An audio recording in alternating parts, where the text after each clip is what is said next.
neuter this discontent, to try to make it seem like they're doing the bare minimum while not doing anything at all. And I think it's really important that people understand that this is not simply Democratic ineptitude.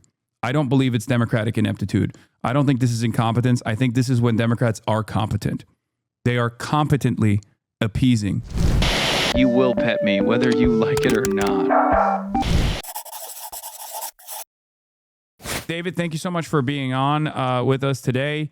Obviously, sure. I love having you on whenever there is, whenever we need to dial in and talk about the legislative agenda, what the Democrats could do, like gamesmanship in the way that, Republicans do on a regular basis.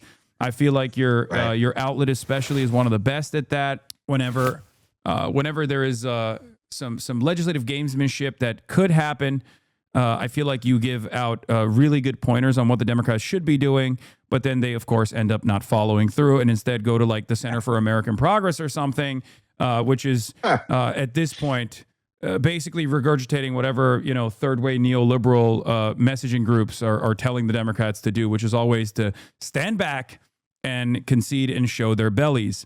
I'm calling this segment Legislative Warfare.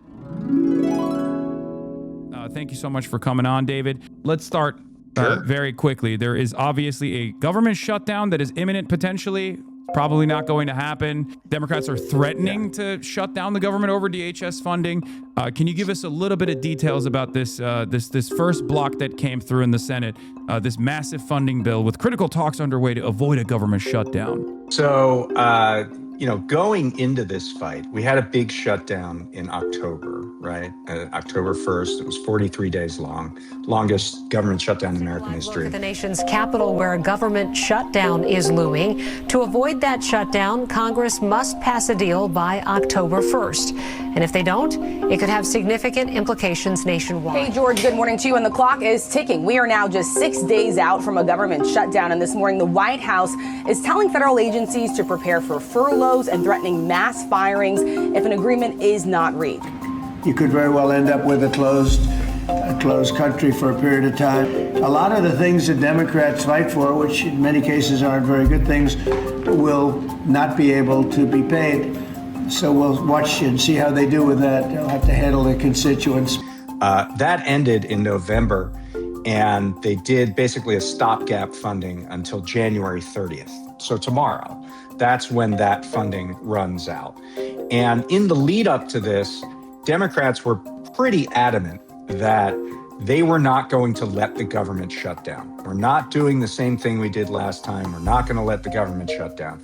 Even after the murder of Renee Good, the House passed basically all the outstanding government funding bills that needed to be passed. Hakeem Jeffries opposed the Department of Homeland Security appropriations bill, but didn't whip the vote. He didn't require unity from his caucus. And that bill passed with 7 Democrats supporting it. And that was the margin of victory. If 7 Democrats didn't support that, that bill would not have passed. with all the absentees, right? And everything involved. Right. Given all the absentees. But even one absentee wouldn't have helped Republicans, and 2 others specifically voted against that bill and were public about it, said, we're sitting this out.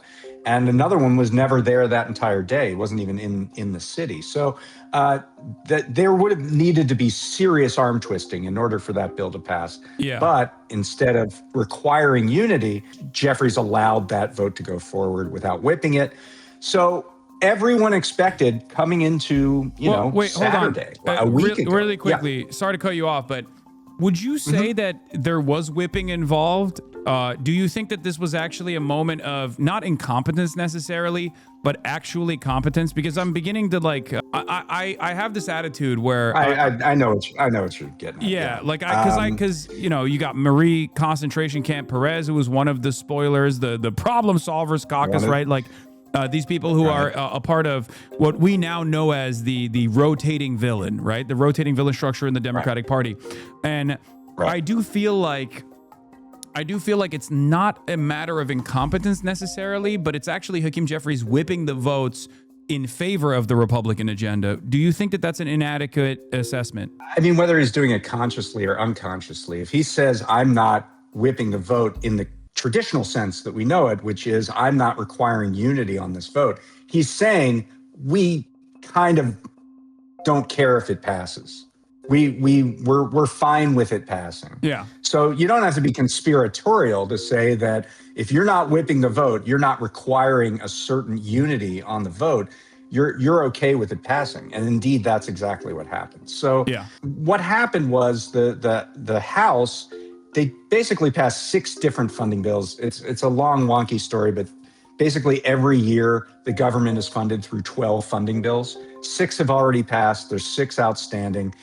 Those 6 got passed in the House last week, and they bundled them together into one vote, one bill, so that the Senate can easily pass through one vote the other 6 bills and let it go. And up until basically Saturday, a week ago, that was what was going to happen. That was seemingly the deal that was made. And then Alex Preddy was murdered.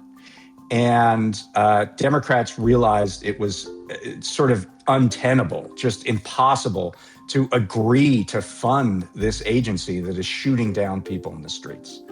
And so Democrats, one by one, including Democrats that basically voted in the Senate to end the government shutdown last time, were saying, I can't vote to fund ICE. I can't vote to fund DHS. And so Democrats came up with a new strategy. And the strategy was, look, there are six bills. We'll vote for 5 of them. But for this DHS bill, you got to give us something else. We need other legislative standards in order to move forward with the DHS funding. And, you know, Republicans were in a weak position. This is obviously hugely unpopular that they're murdering people in the streets. Their own party was saying maybe Kristi Noem should go, or we have to do an investigation, or we have to, you know, do something to placate the voice of the public on this. And they actually agreed to split out DHS funding from the other 5 bills and say, we'll negotiate something on DHS and we'll pass the other 5 bills. And, you know, we'll kind of give you what you want, Democrats, because they wanted to negotiate. Well, about 20 minutes after that happened, yesterday, Chuck Schumer comes out and says, here are our negotiating terms. And they are much smaller. They had basically shrunken from what Democrats were talking about throughout the week.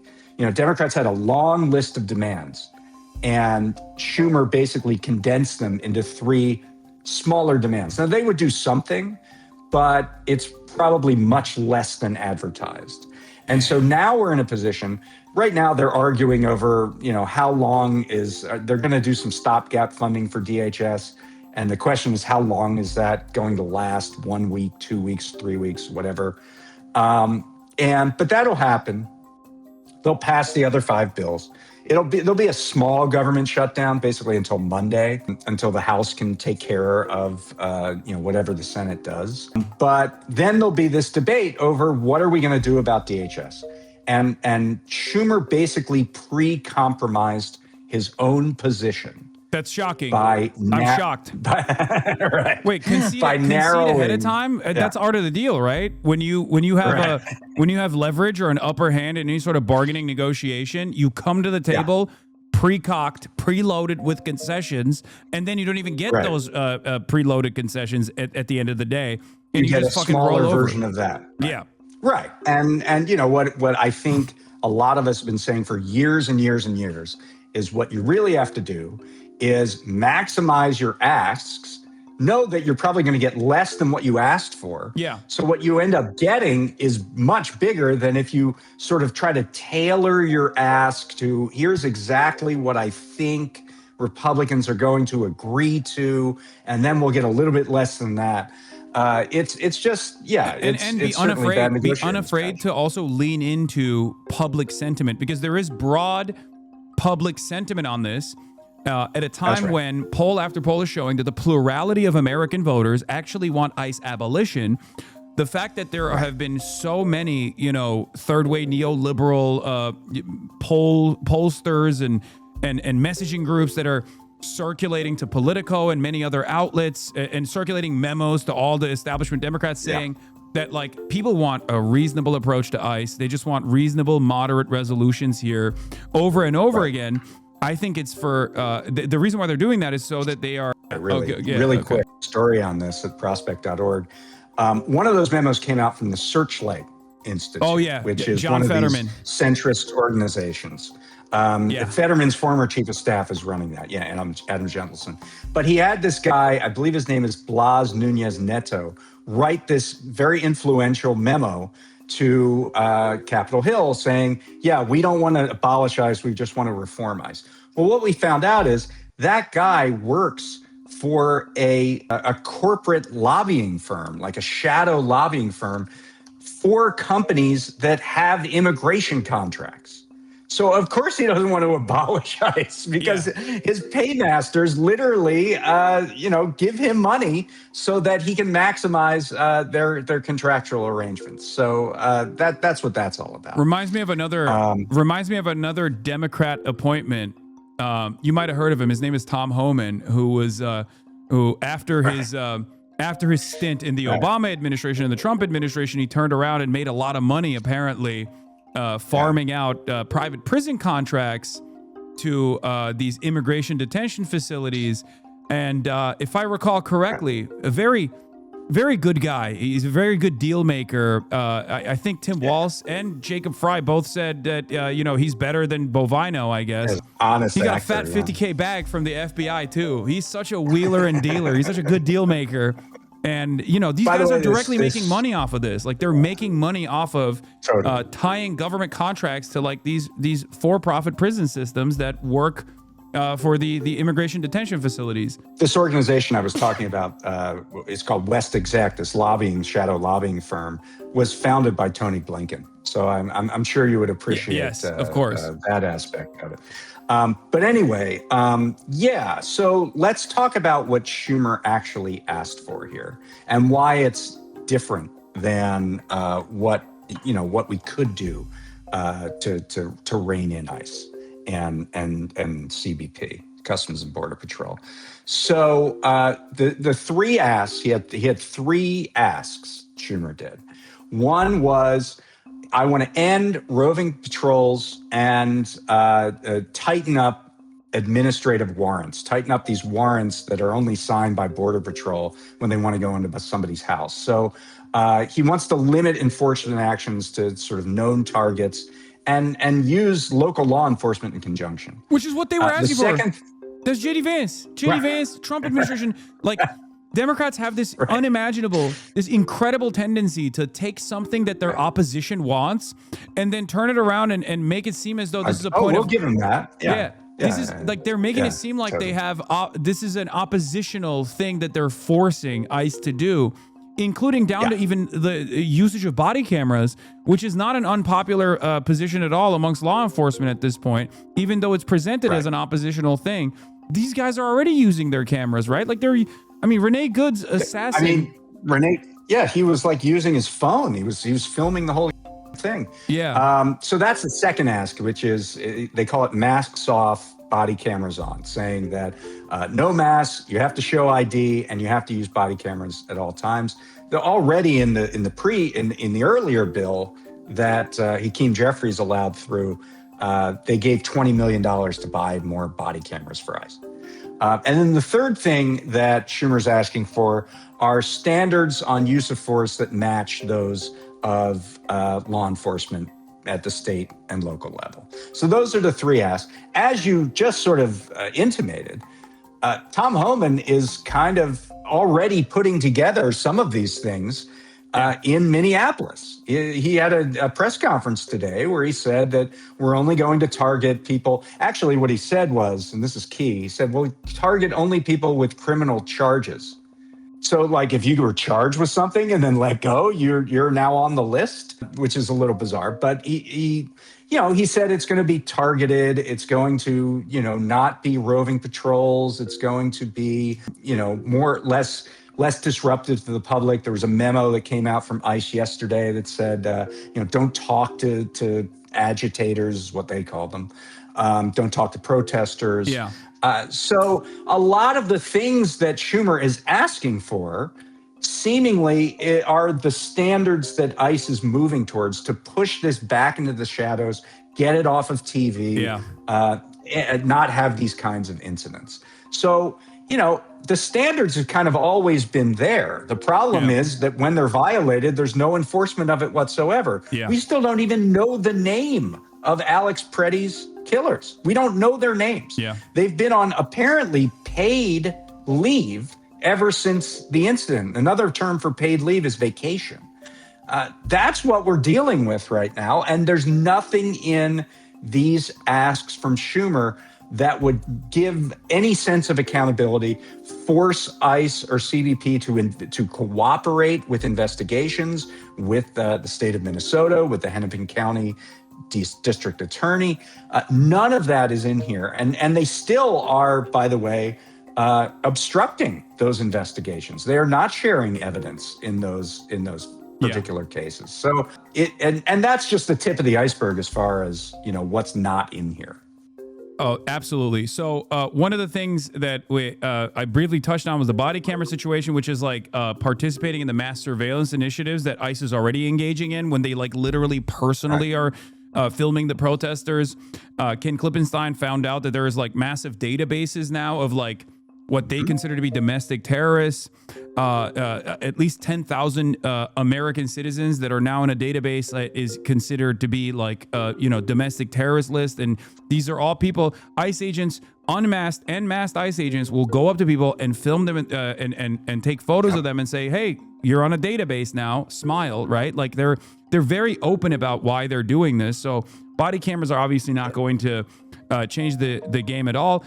And on top of that, the previous rules that even Jonathan Ross violated with the Renee Good shooting, which was, in the aftermath of, I think, a Department of Homeland Security investigation that was conducted all the way back in 2014, where they found that ICE agents would constantly dive in front of cars in an effort to create a legal kill for themselves, had to be changed already. So if no one is actually enforcing these pre-existing rules, then going around and being well, we have to get a messaging bill out there to enforce the already existing rules is going to be completely inconsequential. So the question I have for you is, what is more consequential than what these Democrats have offered? Because obviously they've already given $170 billion in funding to the Department of Homeland Security in the previous bill. And one thing that you mentioned is Tom Homan going after people who have been charged, which is now legal because of the Laken-Riley Act that Democrats also voted for. That's right. There's a difference for those of you who are watching that don't understand. There's a difference between being charged with a crime and being convicted of a crime. Being charged with a crime does not mean that you actually committed the crime. Innocent until proven guilty. We have a concept called due process in this country. This is a violation of that process. And they are technically following the letter of the law because of this new legislation of the Laken-Riley Act, when they say we're just going to go after people who have been charged with a crime, right? Suspected of doing a crime. They're being prioritized. So, absolutely. So let's talk about first, what elements that aren't in here that aren't related to funding, and then what could be done actually on the funding. So, there were a number of things that were discussed in the immediate aftermath of the Alex Preddy murder. And one of them included returning Customs and Border Patrol to the border rather than doing interior enforcement. Right now, what Homan has said is that CBP will be in a support role, but they're still going to be in Minnesota, hundreds of miles from any border, even though this is border protection. So that was one idea. Another idea was preventing enforcement in so-called sensitive locations like schools or churches. That was the rule. That was basically the standard prior to the Trump administration coming in. Another one was ending these mass quotas for immigration arrests. There are thoughts that there are anywhere from 1,200 to 3,000 a day quotas that these officials, these agents have to round up. And if you get rid of that, you loosen some of the pressure there. And then, there's the lack of touching these funding levels. So let's talk about what we're talking about here. When we're talking about the Department of Homeland Security appropriations bill, that's the annual budget for ICE or for CBP. The annual budget for ICE is $10 billion. And that funding is what's being held up right now. However, as you noted, in the One Big Beautiful Bill Act of 2025 that was passed last July, the Department of Homeland Security got an extra $175 billion. And $75 billion of that went to ICE, mainly for enforcement. And what that means is that 7 times the annual budget of ICE was distributed to them in that bill. And, nobody is talking about that money as if it can be touched in any way. And I kind of feel like the comparison is when Republicans, how they dealt with the surge in IRS funding that was in the Biden-era bill, the Inflation Reduction Act of 2022. 85,000 armed IRS agents. That's what they called it, right? Yeah. So it was $80 billion surge for ICE. That was over 10 years, by the way. For IRS. Relative to the $75 billion for ICE. So how did the Republicans talk about it? They said exactly what you said. There's going to be 87,000 agents. They actually ran the 2022 midterms on this issue. They said our first day in office, on the first day that we're sworn in, our very first bill, we're going to repeal those 87,000 IRS agents. That's what we're going to do. Kevin McCarthy was out there. That's what he said at every campaign stop. That's what all their individuals said at every campaign stop. And the moment they got leverage, the moment they got a situation where they had votes that Democrats needed to pass stuff, this was when they only controlled the House, not controlling the Senate, not controlling the presidency. When they controlled the House, they said, you have to claw back that IRS funding. And they did. They clawed back $20 billion. And then the next year, they clawed back another $20 billion. And then the next year, they clawed back more.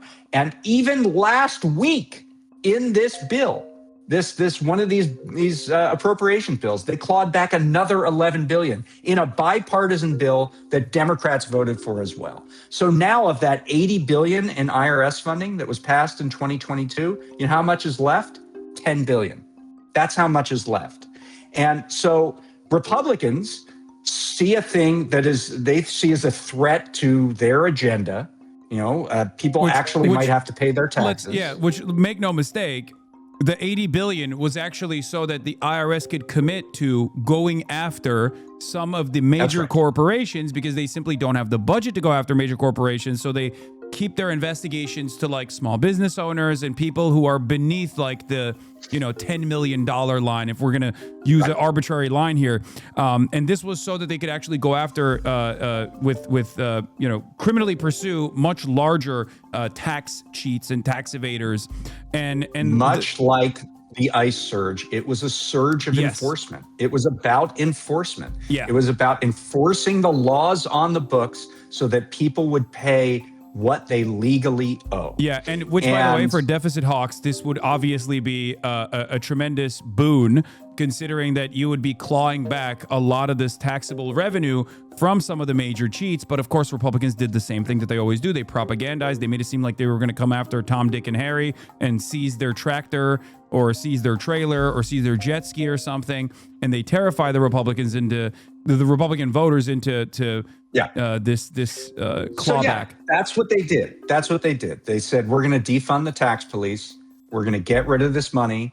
And they did. They worked on it systematically, and they said, we did. We're going to do it.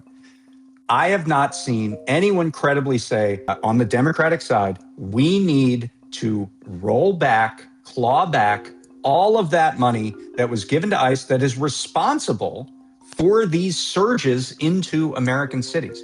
ICE does not necessarily have the budget to do what they're doing right now in Minneapolis, to do what they're doing in Maine, to do what they're doing in Arizona, to do what they did in Los Angeles, to do what they did in Chicago and Nashville and New Orleans and all these other places. The ICE personnel has more than doubled since that bill passed. It's gone from a 10,000 strong workforce to 22,000.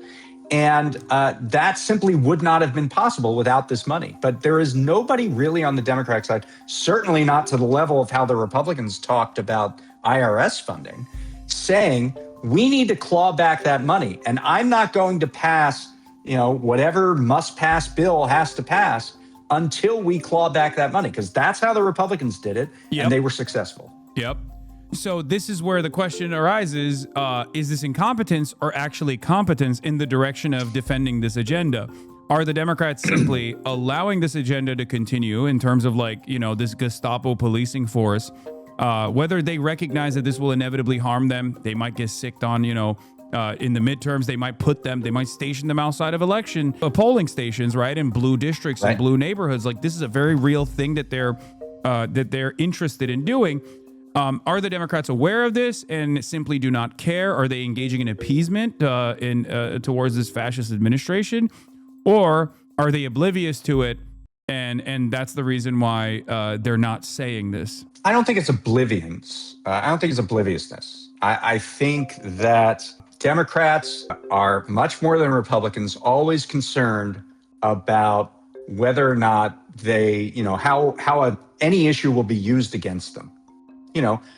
By the way, taxing the rich and making sure people are paying what they actually legally owe is a super popular issue. Oh, yeah. Surging, the IRS might not be popular in and of itself, but making sure people pay what they owe is very, very popular. Sir, David Shore would like to have a word with you after that. This is not a populist position. We need to be focusing on $50,000 in small business tax credits. Well, as we know, as you referred to, abolishing ICE now is a plurality topic among the public. Yep. More independents support abolishing ICE than plus reforming 8 it right now. 80% of Democrats and 50% of Republicans voters support abolishing ICE, according to the YouGov poll. 46% overall supported, 43% overall oppose it. Right. So, even the use of clawing back the surge funding, that's not even abolishing ICE. That's just getting ICE back to the state at which it was at the end of 2024, right? That is not even abolition. And yet they feel completely constrained, but Republicans will use this against us. They're constantly on the lookout for what issues Republicans might use against them.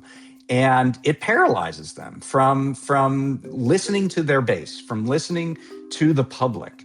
And serving the needs that the public says that they want, even when the tide has turned and those votes are actually popular. Can we talk about the significance of this tide shift as well, especially considering that it didn't happen with Democratic leadership at all? It happened organically with the exception of the likes of Chris Van Hollen, for example, who I've routinely praised for what he did with Kilmar Abrego Garcia, which we now know was a pivotal turning point in Donald Trump's anti-immigrant agenda actually going underwater. It took a nosedive after the Kilmar Abrego Garcia situation. Yep. And this basically did not happen because the Democrats were pushing for this, in the same way that we see Republicans consistently message over and over again with lies, a barrage of misinformation and manufactured hysteria to arrive at a 66% pro-mass deportation position in the lead up to the election. Democrats didn't even do this.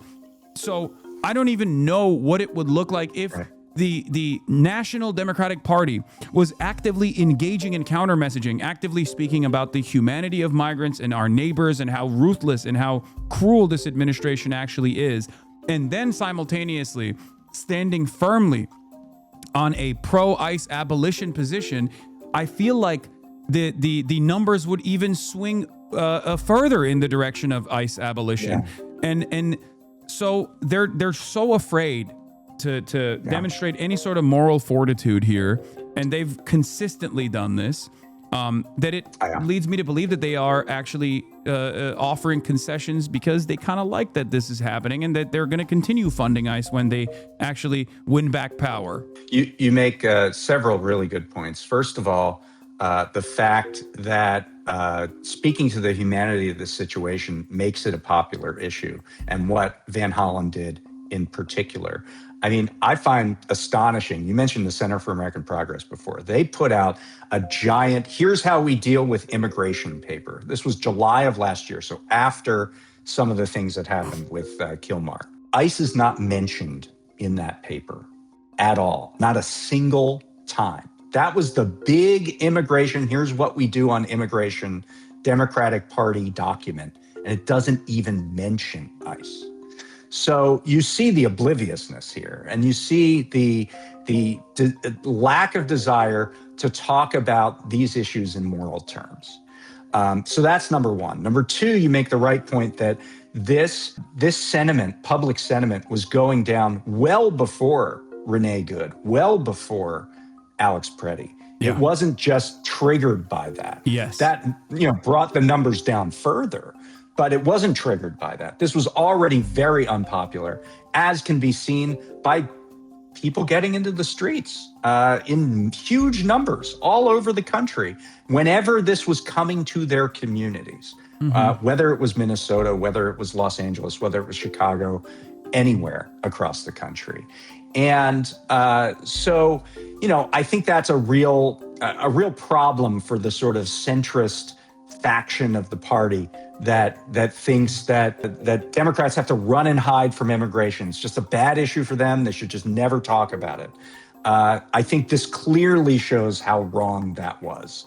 And it was known to be wrong for months. It wasn't just wrong in the last week or 2 weeks or 3 weeks. So those are some of my thoughts there. I mean, I think that now we're seeing, and my other point I would make is that, I relate this a little bit to the civil rights movement, and it certainly wasn't political leaders that were leading the way there. I mean, some of these things, these kinds of movements have to happen from the bottom up, because that's where they build broad bases of power. And politicians are routinely getting out in front of the parade and pretending they're leading it. But often we see the ordinary people on the street protecting their neighbors. That's what's going to drive change. So, I think that's certainly a big part of this. But now that we've seen the parade mount, it's time for the Democrats to get in front of the parade, right? Yeah. This is the moment. And right now they're getting in front of the parade and they have a kazoo rather than the large instrument that they should be using. Yeah. So what more if we were to reduce this down to like three major, or not even three, let's do five. Let's do the Zoran. Right. Let's do the Zoran technique. If we were to make 5 asks of the Democratic Party in the current back and forth that's happening in Senate, what should the 5 asks be of our national party here? I think there has to be accountability. There has to be cooperation with all those investigations into these murders. And by the way, we're now tracking at prospect.org how many people have been killed by ICE and Customs and Border Protection. There are now 8 deaths, 9 severe woundings, and 35 people who have died in custody in detention centers. And we're going to keep updating that at the website whenever we can. But there have to be actual investigations of those and real accountability with criminal and civil charges against those people. So the state of things right now where they're obstructing these investigations, that can't happen. That's a really big one for me. I think, some of the other ideas have been out there, barring the detention of U.S. citizens and lawful permanent residents, which we're seeing repeatedly violated over and over and over again. There need to be some real teeth there. I do think you have to start with the ask of, we don't think that this surge that you're now trying to backtrack on, you're saying you're going to draw down forces in Minnesota. You're only going to do targeted operations. Well, what do you need $75 billion more for in that instance? You could do that with the ICE of 2024. You don't need the supersized ICE of 2025. You're only going to do targeted operations in conjunction with state and local law enforcement. So let's take that money back. So I think that has to be a big part of this as well. I do think the Border Patrol should be on the border, that the Border Patrol shouldn't be doing interior enforcement. Yeah. And I don't know if you have other ideas, but those are some of my big ones. I like that. I think we make Tom Homan and Bovino fight one another in a pit. I think that's the third position that I have, which is to have them duke it out. Throw Kristi Noem in the pile too. Cage match. Bovino's going to be gone in a bit, right? He's retiring. He's going to get the new office like Colonel Lockjaw and one battle after another, and that'll be it. Down to his passwords. Apparently, one of his passwords was Redbone. It's mind-boggling how much one battle after another. We reported that. Dan Boguslaw over at our place reported that. It's mind-boggling the how similarities similar. between him and Lockjaw. It's amazing. Yeah. I mean, they look the same too. It's pretty crazy. So as far as like reduction, clawing back ICE funds, obviously, I don't know exactly what legislative machinations exist out there for, like, what kind of congressional power exists out there to force these investigations through. I know that there is like, attorney generals have their hands tied at the end of the day if the federal government refuses to cooperate. But I suspect that, like, I guess what I always think of is, like, what would Republicans do in this situation, right? If there was a role reversal, because they're very good at playing politics, right? Their policies are awful, right, but they're very good at playing politics. Like, they do have an ideological commitment, even if it's destructive overall. And I always revert back to that position. Like, Democrats should behave like Republicans do, not on the policy agenda, which is what they're currently doing, unfortunately, but on the politics side. So yeah, I suspect one of the things they could do is just, like, dish out as many congressional subpoenas as possible and force these people to come and speak in front of Congress and basically undress them to the best of their ability and expose them and make them. There's also other things that they can do, because the power of the purse is really, really important. Yeah. And Democrats don't think about how important it is or how they can use it. So they could write a law and say, no money will be distributed to the Department of Justice until they cooperate with the investigation by the Bureau of Criminal Apprehension in Minnesota into the murder of Alex Preddy, or into the situation of Renee Good, murder of Renee Good. Yes. So they could do that. They could say that if this is obstructed, this continues to be obstructed, we will take away $1 billion from the White House travel budget. I mean, there are things that can be done to take away the things that Donald Trump personally, or that people associated with Donald Trump like very much. If Kash Patel is like flying his girlfriend all over the country, hit the FBI travel budget for the executive office. You can specifically put a line item in that says, if you don't do this, or the only way to get this money is you have to do X, Y, and Z. And so I think we have to be that granular about this. And that's the way to get the other side to comply. Absolutely. 100% in agreement with you there. Unfortunately, I don't think that that's happening anytime soon. And I will admit that even like the left flank Democrats who we love, who we speak to with regular frequency, I feel like they are not recognizing that they're being written out right now by these same polls, like poll-backed memos that are being distributed right now. I think it was David Shore's operation that only a couple weeks prior, in the aftermath of Renee Good's assassination, turned around and said, we polled everybody, and AOC's messaging on abolish ICE was actually the best, only to turn around and a couple weeks after immediately release a second memo where they said, actually, AOC, Zohran Mamdani, and all of the left flank Democrats and their position on abolish ICE is the bad one, and what's actually the popular position is the reasonable, tempered approach that these moderate Democrats are claiming. Here it is. I'm showing it to my stream right now. Yeah, it was Josh Shapiro, right? It was the They said Shapiro, Rosen, Booker, Klobuchar good, Newsom, Zoran, Van Hollen, AOC bad. Only a couple weeks. 2 weeks after. 2 weeks after, the same group saying, here, I'll show my screen to you as well. 1 second. Let me do that real quick so that you can see it as well. I've seen the thing. I know what you're talking about. Oh, there it is. I mean, there's such a thing as, there's an old story that says there are lies lies and then statistics. I mean, there are lies and then polling. You can get polling to work kind of any way you really want it to if you do question wording and you massage it in the right way. And, I don't think it would be crazy to think that the polling would match up with the people who are paying for the polling or who are, stand to benefit from the polling. Yeah. So aside from that, there's a couple. I mean, we're gonna engage in a quick fire shit talking round here, if you don't mind. But I do want to get to one of my favorite ops, even though he's not necessary. He probably doesn't know I exist, or maybe he does. But Chris Murphy.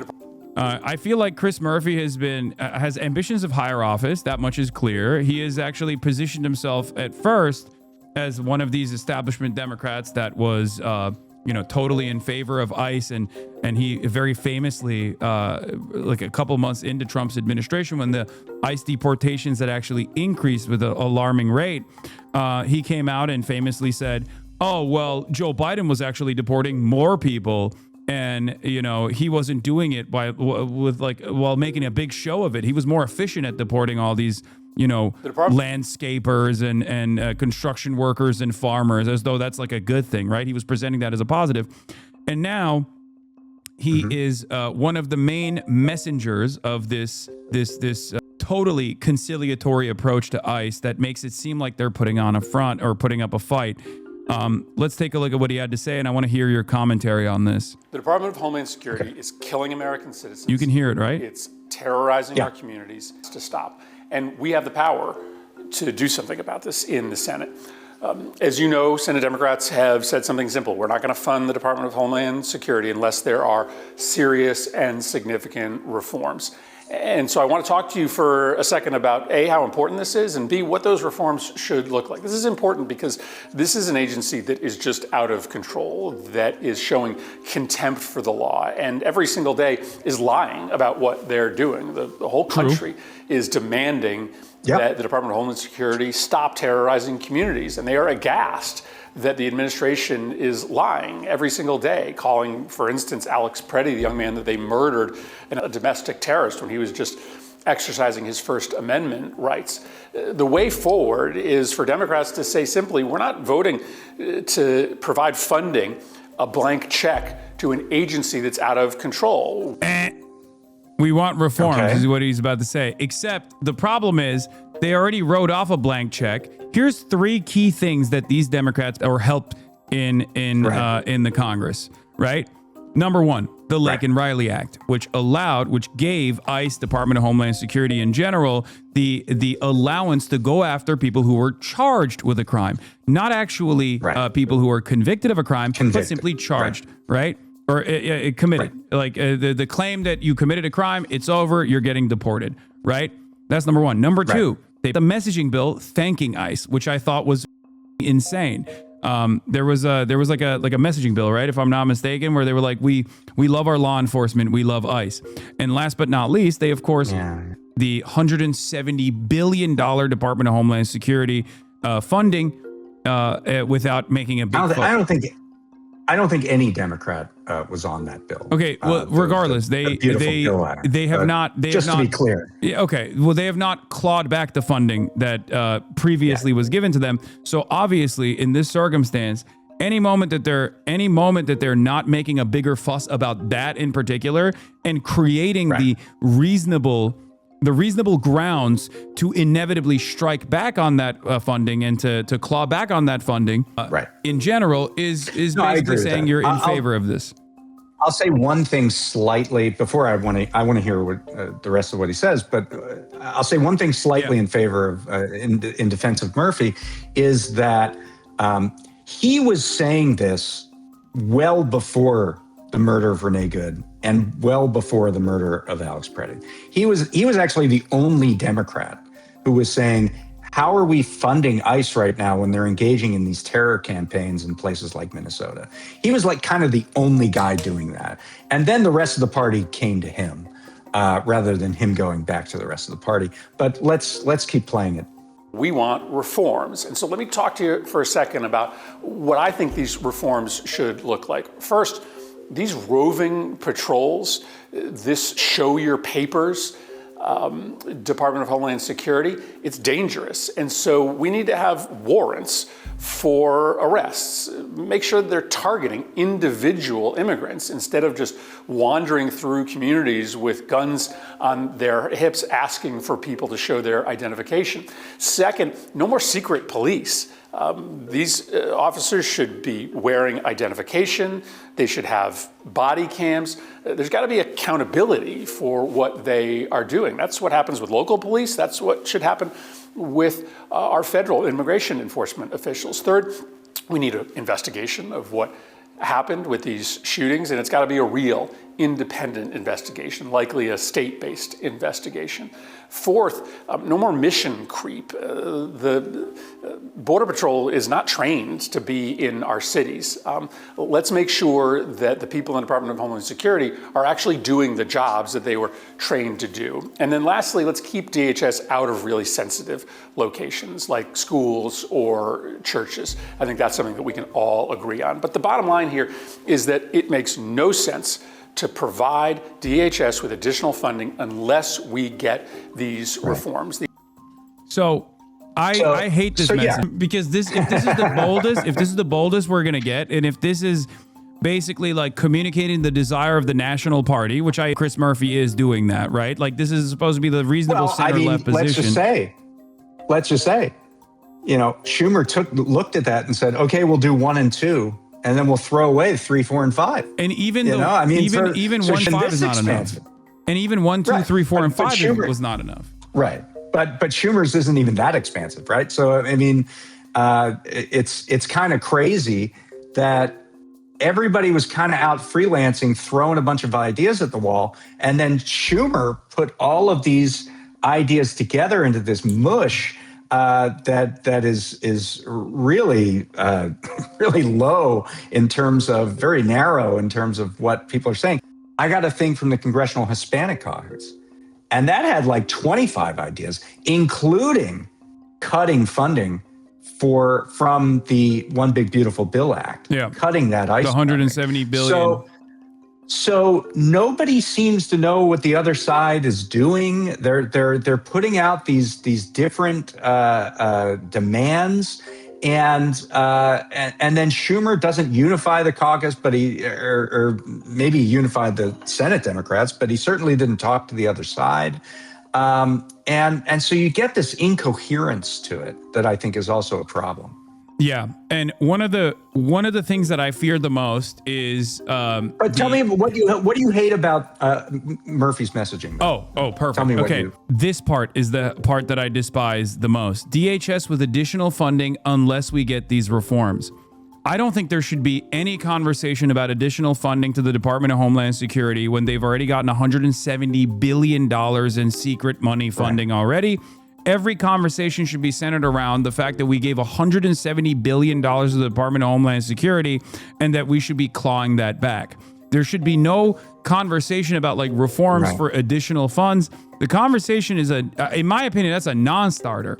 It should be the only conversation that Democrats should be talking about is ICE abolition and cutting the existing funds that we have already signed off on in an effort to significantly claw back in an effort to basically significantly reduce the ICE workforce that currently exists. And there is enough media coverage around that. Obviously, like average Americans are aware of that. And this is a very reasonable demand. So the reason why here's what I would say. What I would say, just to build on that a little bit. Here's the problem with reforms, right? So Murphy came out and he listed a whole bunch of reforms. And the first couple reforms would line up almost perfectly with what Tom Homan is saying that ICE is now doing in Minneapolis. So when you just put it on reforms, now the White House can say, oh, we're doing that. Didn't you hear Tom Homan's speech in Minneapolis today? We're doing that. So what do you want from us? We're doing the things that you said. So why don't we just move forward? And the problem is that it's always sort of a shifting kind of, yes, we have standards, but maybe they were violated once, but we're going to do better next time. And you don't get to the heart of the matter, which is if they don't have this level of funding, they can't do this level of surge. That's the bottom line. Yes. And that's, I think, what you're getting at. Yes.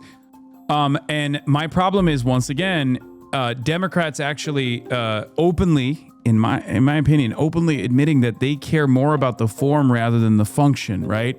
They're more upset that people are mad because there's like kidnappings taking place, and it's an obvious force projection that took place in Minneapolis. I mean, that was the deliberate design of this, right? So they're more mad about like the disruption that it has caused rather than the thing that people are actually frustrated about. Sure, the disruptions have brought even more people to come out and stand against ICE. But the inception here, the inflection point here is actually people getting kidnapped from their court proceedings, like seeing those images over and over again is demonstrated by the fact that since the Kilmar-Abrego Garcia shakeup, this has been on a downtrend far before Renee Good was, far before Alex Peretti was murdered in broad daylight, right? So they want to go back to business as usual politics rather than seize on the opportunity where they have the wind behind their sails, right? And it kind of feels to me like this conversation that's taking place in the Senate at the moment is a way to push the conversation further, to just find like some kind of reasonable middle ground, right? Not necessarily a reasonable middle ground that like Republicans are actually conceding anything on, but instead a reasonable middle ground to sedate their base, 80% of which in the Democratic Party that's now currently in favor of ICE abolition. Yeah, I mean, you and I were both on the ground in Los Angeles when the first of these surges happened. And I remember going to car washes and hearing from families who had this was before we had this more sophisticated rapid response. There was a rapid response team, but they would hear about something and it would be like ICE would come in, grab 3 people and drive away, and no one would ever know anything was different. And I remember talking to these families and the desperation in their voice. And I remember going down and seeing the National Guard in downtown LA. And all of those things happened, because there was all this money in reserve. There was, and what I said at the time, that ICE operation started around June. The One Big Beautiful Bill in July. But I remember saying at the time, if you want to see more of this, because they don't just have to do it in one place, they can do it all over the country at once when they have a reserve of all this money. And so that's what's really driving this. If you think it's not that, yes, there's, Border Patrol is notoriously cruel. And if you have them involved in these operations, they're going to be bad. That's absolutely true. And they should be not just sent back to the border, but sent back to the border and disarmed and reformed in major, major ways because they're a menace. But, without the money, none of this happens. Is my point. Without the money, none of this happens nationwide. And, when you see it up close and you hear from people and you talk to people who are affected by this, you recognize like this is madness that this is happening on the streets of this country. And the public has spoken out and they've made their position pretty clear. And I think that people in Washington ought to honor that. Well, David Dayen, thank you so much for coming on. Always a pleasure to have you. Do you have anything that you want to plug or promote? American Prospect, everybody go subscribe. Sure. Keep independent journalism alive. Prospect.org. We have an issue coming out in a couple weeks. It seems more frivolous, but it's not. It's about the business of sports, about the financialization of sports. Ooh. We're excited about that issue. Prospect.org/donate. That's how you can subscribe. That's how you can get our stuff every day. And we're going to keep at this issue. I think we've done like 15 stories this week about ICE operations and whether not just the funding, but everything that's going on, from the attempts to stop ICE from using hotels and that whole campaign, that whole movement, to a look at the history of violence in the Border Patrol, to a look at why America was kind of moved to act when it was, frankly, two white people that get shot and killed, rather than the ongoing brutality against people of color, Hispanics and blacks, black people. When that issue comes out, by the way, we got to hook you up with Pablo Torres. You got it. Yeah, Pablo, I know Pablo very well. So yeah, hoping to get that in front of them. But anyway, prospect.org. That's what you go for our stuff. Thanks. All right. Thank you, David. Always good to be here. Thank you. All right. Bye. All right, that was David Dayen, one of my favorite guests on the broadcast. Always informative, incredible work as always. This is the type of stuff this is the nitty and the gritty. A lot of the stuff that you don't normally get elsewhere, with the exception of Majority Report or maybe Democracy Now. This is the stuff that actually matters. This is the legislative side of things. I think it's very important to cover it. That's why I always cover this side as well. To talk about what the politicians should be doing instead of just simply saying oh, this is a bourgeois electoral system. It doesn't matter. You need to understand if politics is the art of possible, people like David are constantly pushing the needle and constantly teaching people what is actually possible. And it's especially pertinent right now to talk about, considering that there is this funding initiative, this back and forth that's taking place in the Senate. And the reason why I mention this is because it does feel to me like the Democrats, instead of using this opportunity, seizing on this opportunity, this real enmity that people feel towards ICE, towards these deportation protocols, are using the spotlight to neuter this discontent, to try to make it seem like they're doing the bare minimum while not doing anything at all. And I think it's really important that people understand that this is not simply Democratic ineptitude. I don't believe it's Democratic ineptitude. I don't think this is incompetence. I think this is when Democrats are competent. They are competently appeasing.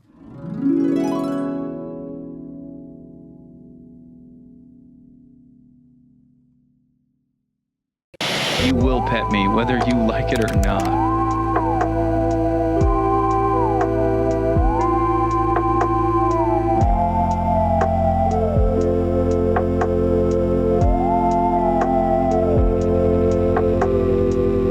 Broadcasting service is sponsored by you, the viewers, for you, the viewers. The Piker Broadcasting Service is where you get tomorrow's news today.